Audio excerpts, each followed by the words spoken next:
आमची मागणी आहे महाराष्ट्राचे आता सध्याचे उपमुख्यमंत्री आमच्या सगळ्या लाडक्या बहिणींचे देवाभाऊ हे मुख्यमंत्री पदावर विराजमान व्हावं ही आमच्या सगळ्या लाडक्या बहिणींची मागणी आहे।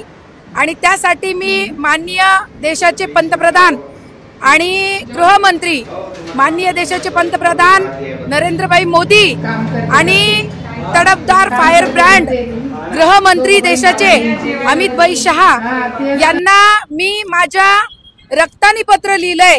कारण मागच्या 5 वर्षामध्ये आमच्या देवाभाऊंना जो त्रास सहन करावा लागला आणि ज्या संघर्षाला सामोरे जावं लागलं तो त्रास, तो संघर्ष, ती यातना आणि अविरत काम या महाराष्ट्र जनतेसाठी त्यांनी केलेलं आहे।